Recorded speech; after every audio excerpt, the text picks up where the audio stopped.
Mari kita mulai renungan hari ini. Terima kasih Yesus, terima kasih Tuhanku untuk hari baru yang telah Kau berikan kepada kami Tuhan.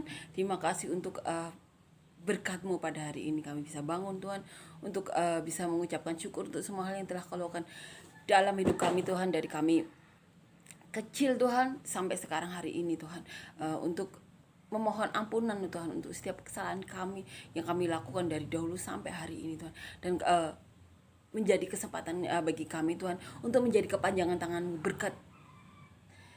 Berkat yang Kau berikan kepada kami dapat kami salurkan bagi orang-orang yang ingin Kau berkati melalui kami Yesus.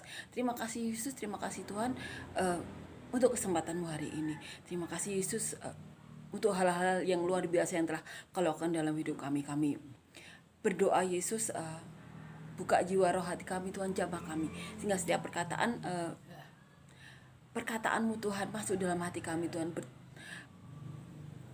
bertumbuh berakar kuat dalam hati kami Tuhan, berbuah lebat untuk menjadi berkat bagi orang-orang di sekitar kami dan sampai ke ujung bumi seperti yang Kau mau.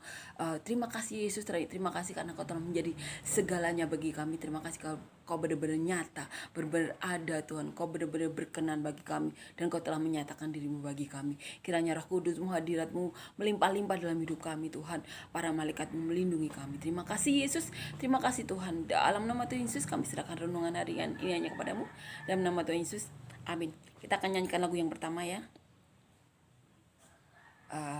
Kita akan menyanyikan lagu yang berjudul Yesus Kau Telah Memulai. Yesus Kau telah memulai segala yang baik dalamku. Engkau menjadikanku serupa gambaran-Mu dan berharga di mata-Mu. Yesus, Kau telah memulai karya yang mulia dalamku. Kau berikan hidup-Mu sebagai ganti dosaku, karena kasih-Mu padaku. Sekarang ku memuji-Mu, Allah yang setia, yang tak pernah meninggalkan perbuatan tangan-Mu. Sekarang ku menyembah-Mu, Allah yang mulia, sempurnakan segenap hidupku agar indah bagi-Mu. Amin ya. Tuhan telah memulai segala yang baik dalam hidup kita. Tuhan Yesus menjadikan kita serupa dengan gambar Tuhan Yesus. Dan kita harus sadari itu, kita harus percaya bahwa kita itu segambar dengan Tuhan. Kita punya nilai-nilai Tuhan di dalam diri kita, kita imani itu. Dan kita berharga di mata Tuhan. Yang terpenting itu, manusia mau menganggap kita apapun, tapi yang terpenting kita berharga di mata Tuhan. Amin ya. Hari ini kita akan membahas Matius sendiri ya, seorang pribadi Matius. Bagaimana awal mula Matius dipanggil Tuhan sebagai murid Tuhan Yesus. Di sini ditulis di Matius, Markus juga menulis, Lukas juga menulis. Kalau di Matius ditulis di pasal 9 ayat 9 sampai 13. Kalau di Markus ditulis di pasal 2. Markus ditulis di pasal 2 ayat 13 sampai 17. Di Lukas ditulis di pasal 5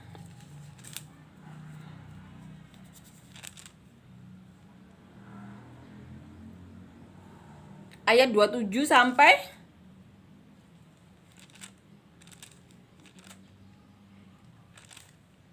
32.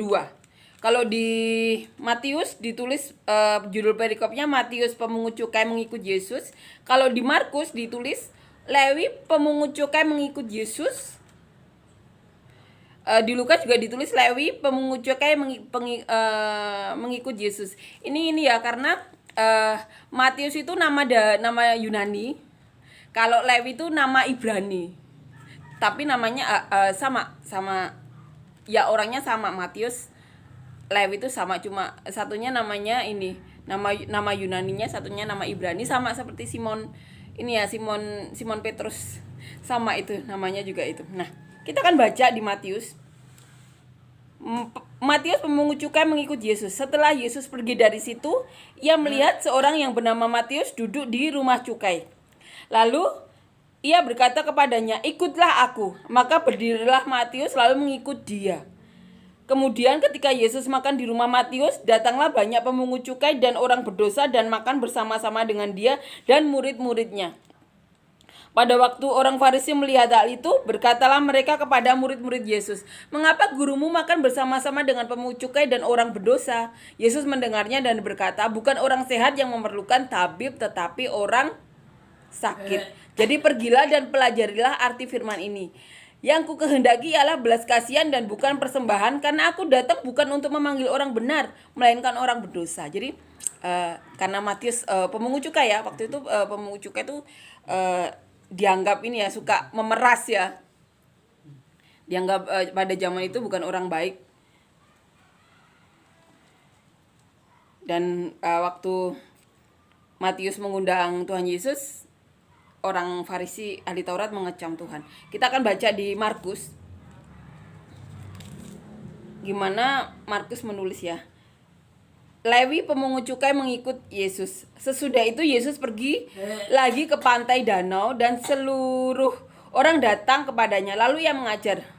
Kemudian ketika ia berjalan lewat di situ, ia melihat Lewi anak Alfeus duduk di rumah cukai, lalu ia berkata kepadanya, "Ikutlah aku." Maka berdirilah Lewi lalu mengikuti dia. Kemudian ketika Yesus makan di rumah orang itu, banyak pemungut cukai dan orang berdosa makan bersama-sama dengan dia dan murid-muridnya. Sebab banyak orang yang mengikuti dia. Pada waktu ahli-ahli Taurat dari golongan Farisi melihat bahwa ia makan dengan pemungut cukai dan orang berdosa itu, berkatalah mereka kepada murid-muridnya, "Mengapa ia makan bersama-sama dengan pemungut cukai dan orang berdosa?" Yesus mendengarnya dan berkata kepada mereka, "Bukan orang sehat yang memerlukan tabib, tetapi orang sakit. Aku datang bukan untuk memanggil orang benar, melainkan orang berdosa." Itu Markus menulis, dan gimana kita baca tulisan Lukas ya. Lewi pemungut cukai mengikut Yesus. Kemudian ketika Yesus pergi keluar, ia melihat seorang pemungut cukai yang bernama Lewi sedang duduk di rumah cukai. Yesus berkata kepadanya, "Ikutlah aku." Maka berdirilah Lewi dan meninggalkan segala sesuatu, lalu mengikut dia. Dan Lewi mengadakan suatu perjamuan besar untuk dia di rumahnya, dan sejumlah besar pemungut cukai dan orang-orang lain turut makan bersama-sama dengan dia. Orang-orang Farisi dan ahli-ahli Taurat bersungut-sungut kepada murid-murid Yesus. Katanya, "Mengapa kamu makan dan minum bersama-sama dengan pemungut cukai dan orang berdosa?" Lalu jawab Yesus kepada mereka, katanya, "Bukan orang sehat yang memerlukan tabib, tetapi orang sakit. Aku datang bukan untuk memanggil orang benar, tapi orang berdosa supaya mereka bertobat." Itu awal mula Matius, penulis kitab Matius ya, dipanggil Tuhan untuk menjadi murid Tuhan Yesus. Nah, ada kejadian menarik ya. Jadi waktu itu Tuhan berjalan, dia melihat Lewi, melihat Matius tersebut duduk di rumah cukai, dan Tuhan Yesus langsung berkata, "Ikutlah aku." Dan Matius langsung mau. Matius langsung ikut Tuhan Yesus. Kemudian ketika Matius mengundang Tuhan Yesus ya makan di rumah Matius, datang banyak pemungut cukai, teman-temannya Matius. Dan orang berdosa, di sini tuh ditulis orang-orang berdosa ikut makan bersama-sama dengan Tuhan Yesus dan murid-muridnya. Pada waktu orang Farisi melihat hal itu, berkatalah mereka kepada murid-murid Yesus, "Mengapa gurumu makan bersama-sama dengan pemungut cukai dan orang berdosa?" Yesus mendengarnya. Bukan orang sehat yang memerlukan tabib, tetapi orang sakit. Amin ya. Ini harus menjadi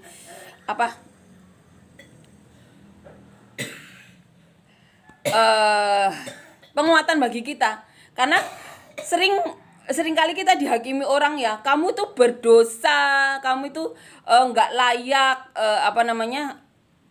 menjadi seseorang karena kamu itu berdosa, kamu ini itulah asalnya apa ya. Kalau saya mengalami, kamu tidak bisa menjadi pendeta karena orang tuamu kayak gini, karena kamu kayak gini. Banyak alasan orang menghakimi kita. Karena mereka secara nggak sadar menjadi orang Farisi atau ahli Taurat zaman sekarang. Padahal Tuhan mengatakan, bukan orang sehat yang memerlukan tabib, tetapi orang yang sakit. Kalau di dunia ini tidak ada orang berdosa, tidak mungkin Tuhan turunkan, tidak mungkin Tuhan menyelamatkan umat manusia ya. Karena pada dasarnya di dunia ini tidak ada orang yang tidak berdosa, semuanya berdosa. Walaupun ada orang yang bilang suci, kudus atau apa, pasti ada dosa. Nggak mungkin ada yang tidak berdosa. Ya karena sejak lahir kita sudah menanggung dosa dari Adam Hawa ya. Dan dikatakan juga, jadi pergilah dan pelajarilah arti firman ini. Yang ku kehendaki ialah belas kasihan dan bukan persembahan. Karena aku datang bukan untuk memanggil orang benar, melainkan orang berdosa. Jadi Tuhan muridnya macam-macam ya. Dan yang saat ini kita bahas adalah Matius, di mana awal mula Matius dipanggil Tuhan Yesus. Dan saat Matius pun dipanggil Tuhan Yesus, banyak penghakiman yang dialami oleh Matius sendiri ataupun oleh pihak Tuhan Yesus. Nah, tapi di sini Tuhan Yesus benar-benar membela di depan murid-murid, di depan Matius dan murid-muridnya ya. Tuhan Yesus membela bahwa yang memerlukan tabib itu bukan orang sakit. Ini perumpamaan Tuhan Yesus. Dan di sini Tuhan mengatakan, karena aku datang bukan untuk memanggil orang benar, melainkan orang berdosa. Kenapa? Ya, karena pada dasarnya semua orang ini kan berdosa ya. Tapi kan Tuhan waktu memanggil murid-muridnya pasti melihat sampai kedalaman, karena kita tahu Tuhan bisa mendengar hati saat orang Farisi atau Taurat itu bersungguh-sungguh dalam hati. Tuhan Yesus tahu. Tuhan Yesus bisa membaca hati orang-orang. Nah, di sini yang perlu kita hindari apa? Orang Farisi, orang ahli Taurat itu merasa orang yang benar, orang yang kudus, orang yang suci, sehingga saat Tuhan Yesus melakukan apapun selalu dihakimi. Orang-orang yang ada di sekeliling Tuhan Yesus itu dihakimi. Kenapa? Gurumu tuh makan bersama orang-orang berdosa. Dan Tuhan benar-benar membela Matius di depan banyak orang. Ini pembelaan Tuhan atas diri kita juga. Kalau kita dihakimi untuk melakukan sesuatu yang benar menurut Tuhan, banyak penghakiman di sekitar kita kayak gitu. Mereka secara tidak sadar menempatkan diri sebagai orang Farisi atau ahli Taurat yang merasa benar, yang merasa kudus, merasa suci. Ini benar-benar mengajarkan kita untuk tidak menjadi orang Farisi atau ahli Taurat zaman sekarang. Penting bagi kita. Dan untuk menguatkan diri kita dan orang-orang juga, bahwa Tuhan itu memanggil orang yang berdosa, bukan orang benar. Karena pada dasarnya apa, di dunia ini sudah tidak ada orang benar dan tidak ada orang yang suci atau kudus 100%. Kewajiban kita untuk menjadi suci, kudus, untuk menyenangkan hati Tuhan. Tapi kita tidak akan bisa melakukan 100% tanpa bantuan Tuhan. Pasti ada aja kita ini ya, ada orang yang menggoda kita jadi kesal, pasti ada. Dan itu sudah dosa menurut ini kan. Menurut kalau orang ini dosa atau kesalahan kayak gitu. Kalau tanpa bantuan Tuhan kita tidak mungkin suci atau kudus. Seperti yang seperti Tuhan Yesus itu tidak mungkin ada, walaupun ada orang yang mengklaim suci, kudus. Karena apa? Berusaha keras Dan itu dihargai Tuhan, orang-orang yang benar-benar menjadi seperti itu. Dan perlu kerja keras loh dari orang yang dari berdosa. Seperti Matius meninggalkan kerjaannya kayak gitu, perlu kerja keras, perlu ada harga yang dibayar mereka. Matius meninggalkan komunitasnya ya untuk mengikut Tuhan Yesus yang biasa hidupnya gampang, jadi ikut Yesus harus menjadi seperti Tuhan Yesus ya, belajar menjadi seperti Tuhan Yesus. Itu perlu perjuangan dan ada harga yang dia harus dibayar dari orang-orang yang dianggap tidak benar oleh dunia atau oleh orang Farisi atau ahli Taurat. Dan ini benar-benar menguatkan kita agar jangan sampai kita mendengarkan orang-orang yang menghakimi. Karena apa? Karena kalau kita mendengar orang-orang yang menghakimi, kita tidak akan memenuhi apa yang menjadi kehendak Tuhan. Karena Tuhan aja berkata saat di depan orang Farisi, bukan orang sehat yang memerlukan tabib, tetapi orang yang sakit. Jadi pergilah dan pelajarilah. Orang Farisi sama ahli Taurat itu suruh belajar lagi arti firman ini. Yang ku kehendaki ialah belas kasihan dan bukan persembahan, karena aku datang bukan untuk memanggil orang benar dan melainkan orang berdosa. Jadi kerugian besar kalau apa? Kalau orang-orang merasa benar, dia tidak akan dipanggil Tuhan. Karena pada dasarnya kan orang itu berdosa kan semuanya. Tapi orang-orang zaman sekarang merasa benar. Cuma ya kalau merasa benar aja ya buat apa gunanya kan? Ya enggak? Kalau merasa benar tapi tidak benar di mata Tuhan ya buat apa? Yang terpenting kan walaupun dunia menghakimi atau apapun, yang terpenting kita di mata Tuhan. Pelajarannya apa? Jangan seperti orang ahli Taurat atau orang-orang Farisi yang merasa benar, yang selalu mengikuti Tuhan dan menghakimi Tuhan, yang selalu menilai-nilai apapun yang dilakukan Tuhan. Mereka jadi tidak dipakai Tuhan kan. Bahkan saat ada orang Farisi yang mau dipakai Tuhan, seperti Paulus, oleh ahli Taurat atau Farisi, orang-orang pintar itu, Tuhan harus melakukan apa? Dibutakan dulu.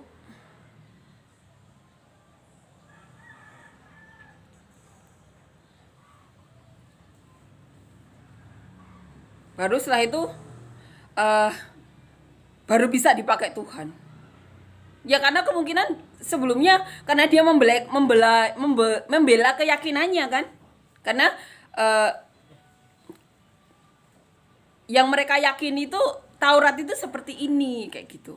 Karena mereka belum melihat Tuhan Yesus naik ke surga, belum melihat Tuhan Yesus benar-benar Tuhan kayak gitu. Dan puji Tuhannya lagi Matius, Markus, Lukas mencatat ini. Jadi buat pembelajaran bagi kita. Jangan sampai kita menjadi ahli Taurat atau orang Farisi zaman sekarang, dan jangan sampai kita dihakimi. Sehingga sukacita Allah itu tidak memenuhi kita karena kita cuma memikirkan penghakiman itu. Karena apa? Berita sukacitanya adalah Tuhan itu datang sebagai tabib untuk menyembuhkan orang yang sakit, orang yang berdosa. Tuhan datang bukan untuk memanggil orang yang benar, karena di dunia ini tidak ada orang yang benar, hanya Tuhan kan yang benar, yang benar-benar 100%.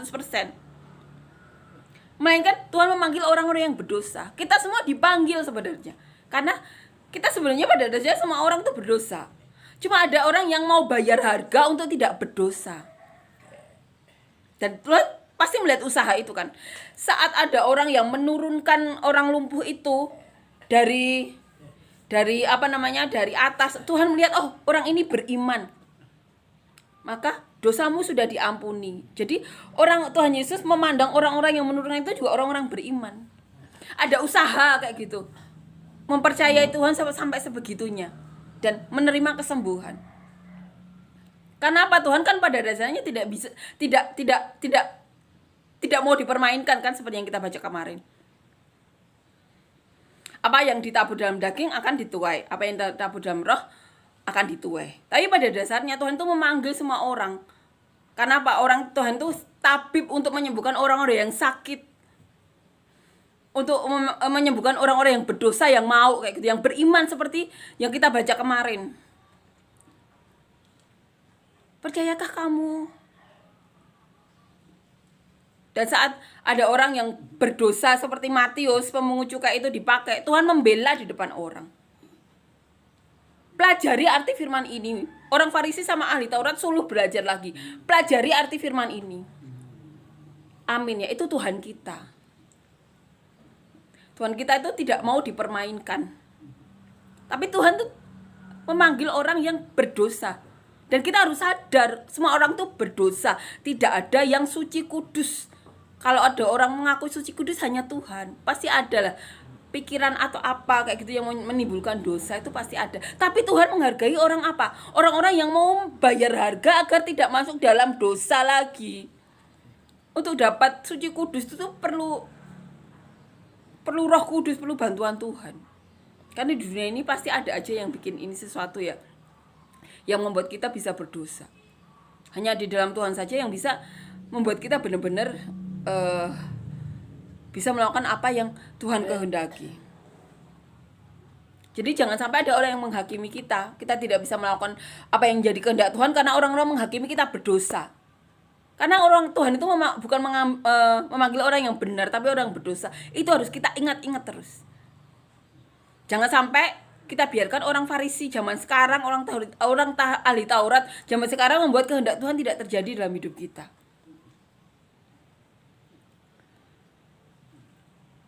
Jangan sampai orang-orang sekitar kita dimanapun teman-teman mengalaminya, teman-teman tidak bisa menjadi maksimal seperti yang Tuhan mau. Jangan sampai.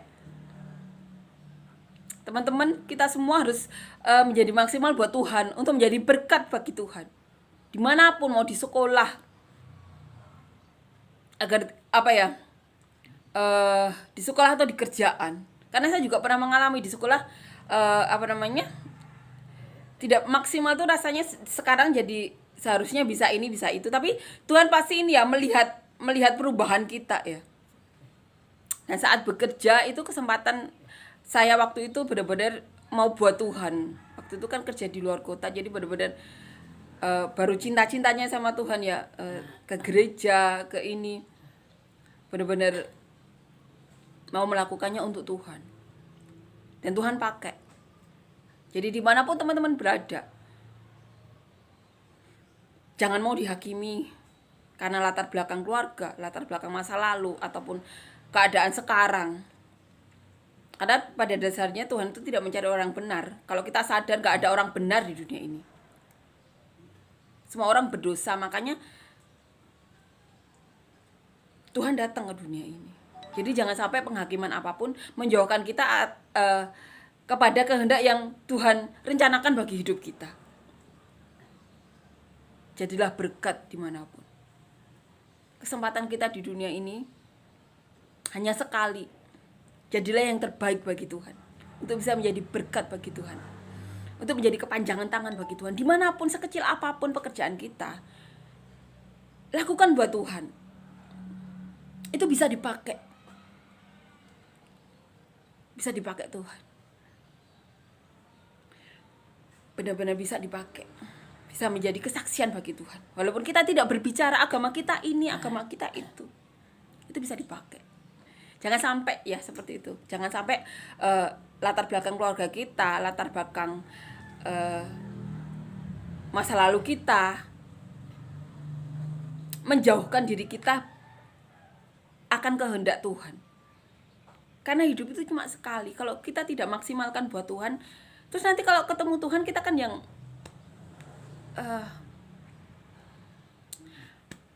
merasa ini ya, gelo dewe kalau bahasa Jawanya. Jadi maksimalkan.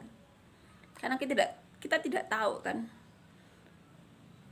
apa yang direncanakan Tuhan bagi kita. Ternyata hal-hal yang kita memang waktu itu kita bekerja, kita berniatnya untuk memuliakan Tuhan, walaupun kita tidak keluar-keluar di depan orang, tapi ternyata Tuhan lihat dan Tuhan pakai itu.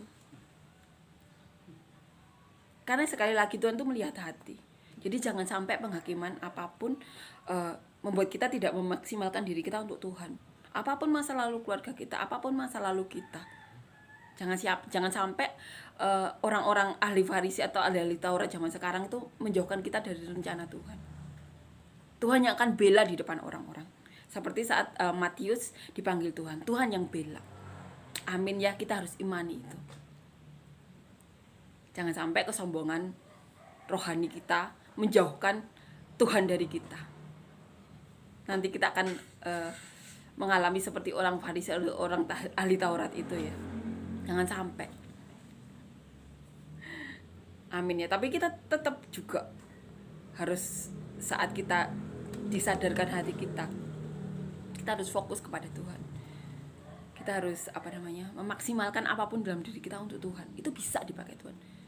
Terheran-heran nanti teman-teman nantinya, saya padahal cuma melakukan ini loh, saya hanya bekerja sebagai ini, tapi kok bisa dipakai sama Tuhan. Tuhan pakai kalau kita pakai kerja, pakai hati. Bener-bener kita maksimalkan apapun kerjaan kita di depan mata. Walaupun kita tidak keluar-keluar, oh ini untuk Tuhan, oh saya agama ini, tapi orang akan menyadarinya. Apalagi Tuhan yang berdiam di dalam hati kita tuh pasti bersuka cita. Dia akan rindu untuk memberkati kita. Karena tanpa diminta pun kita mau berusaha menjadi berkat bagi Tuhan, walaupun kita tidak keluar-keluar di depan orang. Saya ini buat Tuhan loh. Tidak perlu kayak gitu. Tuhan kan bertahta dalam hati kita. Tuhan bisa melihat dalam hati kita. Tuhan membaca semua dalam apapun yang ada dalam hati kita. Sekali lagi, Tuhan tuh membela di depan banyak orang. Jadi jangan khawatir. Yang terpenting apa? Jangan sampai kita dihakimi oleh siapapun. Mau orang tua kita, saudara-saudara kita. Puji Tuhan kalau kita berada di keluarga yang mendukung. Puji Tuhan banget, berkat. Tapi kalau kita tidak berada di situasi tersebut dan kita belum bisa mengubah, jangan sampai itu menyurutkan apapun dalam diri kita. Kita tetap fokus pada Tuhan. Dan menjadi pembelajaran bagi kita juga. Nantinya saat kita menjadi orang tua atau menjadi sesuatu, kita belajar untuk menjadi apa? Seperti Tuhan Yesus. Untuk bisa menjadi berkat, mengajar anak kita menjadi seperti Tuhan Yesus. Masa lalu kita biarkan di masa lalu. Pasti Tuhan akan sembuhkan segala luka-luka di masa lalu kita. Tuhan pasti akan lindungi kita dari apapun, dari rancangan-rancangan yang bukan dari Tuhan. Itu kita harus imani itu. Kita harus imani. Yang terpenting apa? Kita jaga hati kita. Karena Roh Kudus Tuhan Yesus itu bertahta dalam hati kita. Dan Tuhan Yesus bisa membaca hati kita. Saat kita melakukan hal yang kecil menurut dunia, Tuhan ternyata bisa pakai. Itu terbukti pada saya. Dan pasti teman-teman, adik-adik atau siapapun yang nanti lihat ini, pasti bisa juga. Dimanapun teman-teman ditempatkan, lakukan buat Tuhan. Nanti akan terheran-heran. Lakukan buat Tuhan, fokus buat Tuhan. Kita akan mendapatkan teman yang seperti ini, seperti itu. Tapi kalau kita belajar ya seperti Tuhan, minta dimampukan, nanti akan terheran-heran juga dengan hasil yang diterima. Walaupun kita tidak keluar-keluar, tidak membicarakan ini Tuhan, itu Tuhan, yang terpenting kita melakukannya saat melakukannya. Amin ya. Ini benar-benar menjadi penguatan bagi kita. Jangan sampai penghakiman siapapun menjauhkan kita terhadap kehendak Tuhan. Karena apa? Tuhan itu bukan mencari orang yang benar. Karena di dunia ini tidak ada orang benar lagi. Yang ada adalah orang-orang yang mau bayar harga. Yang tidak mau mempermainkan Tuhan. Karena tahu apa? Tuhan itu benar-benar tahu orang yang menabur dalam daging atau orang yang menabur dalam roh. Tuhan itu tahu. Karena Tuhan bertata dalam hati. Melihat hati kita.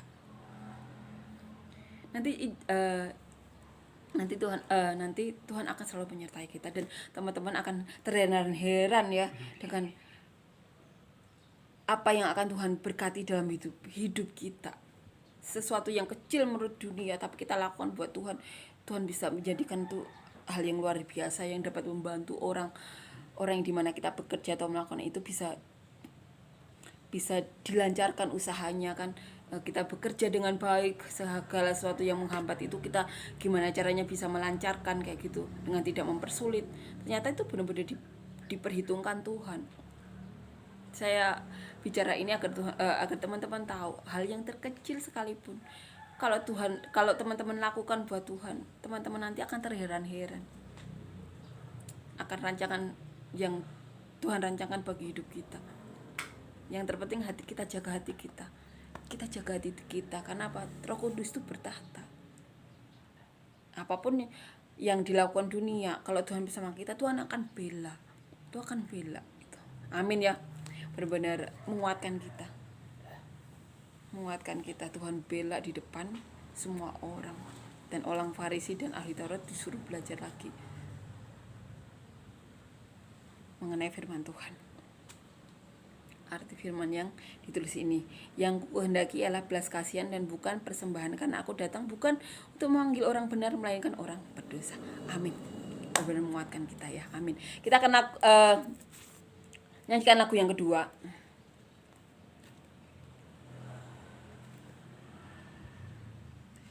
Yesus kami puja. Yesus kami puja, kami sembah sebagai Raja, berdiri di tengah kami, ditinggikan dan dipuji. Sembah dan puji penuhi tahtamu. Sembah dan puji penuhi tahtamu. Sembah dan puji penuhi tahtamu. Yesus Tuhan adalah Raja. Amin Yesus, terima kasih untuk perkataanmu hari ini. Terima kasih Yesus untuk penguatanmu hari ini. Kau pembela kami Yesus. Kau adalah benar-benar Yesus yang membela kami di depan semua orang. Terima kasih Yesus. Terima kasih Tuhan, biarlah perkataanmu hari ini Tuhan bertumbuh berakar kuat dalam hati kami untuk bisa menjadi berkat duniawi dan surgawi bagi kami, bagi orang-orang sekeliling kami sampai ke ujung bumi seperti yang kau mau. Dan biarlah namamu sajalah yang dipermuliakan di muka bumi ini. Terima kasih Yesus untuk perkenananmu, pernyataanmu kepada kami. Terima kasih kau benar-benar ada, benar-benar nyata bagi kami. Dalam nama Tuhan Yesus kami serahkan hari-hari ini dan sampai kesudahannya ke dalam ke tanganmu saja. Dalam nama Tuhan Yesus, amin.